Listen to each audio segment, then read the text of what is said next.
Hi guys. I hope mko poa. Bwana, leo tunaongelea vampires, viumbe vya usiku.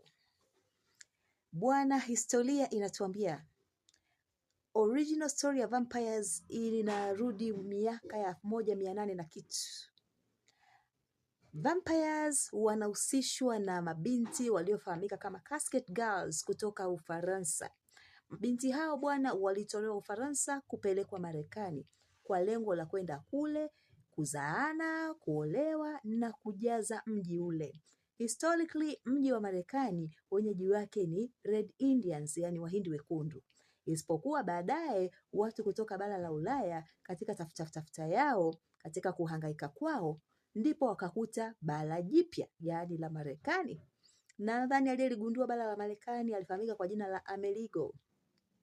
Sasa bwana, baadaye huko baadhi ya watu kutoka Ufaransa, wale explorers, waliweza kugundua Marekani. Nazungumzia specifically sehemu inaitwa New Orleans. Kule New Orleans walipelekwa watu ambapo walikuwepo kule wafanya kazi hizi ngumu na baadhi ya viongozi, lakini sasa wengi wa wakazi wa pale walikuwa ni wanaume.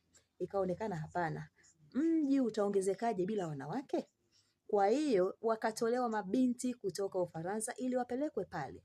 Na wakati huo ni kukumbushe tu kwamba mfalme wa Ufaransa tayari alishafanya project kama hiyo kwa sehemu zingine ambapo alipeleka mabinti na the project was successful. Sasa bwana, hao mabinti safari ya kutoka Ufaransa mpaka Marekani kwa miaka hiyo walikuwa wanatumia meli, na pia ilikuwa ni safari ambazo zilikuwa zinachukua muda mrefu baharini, takriban miezi 3. Na kwa sababu mabinti pia walikuwa hawatakiwi kuchangamana na wanaume, most of the time walikuwa wanakaa ndani ya zile melikebu. Na huko kumbuka, unavyokaa ndani, hewa ni nzito, magonjwa. Wale mabinti walifika akiwa wamedhoofu. Walifika akiwa wamedhoofu, lakini pia walifika akiwa ni weupe kupita kiasi.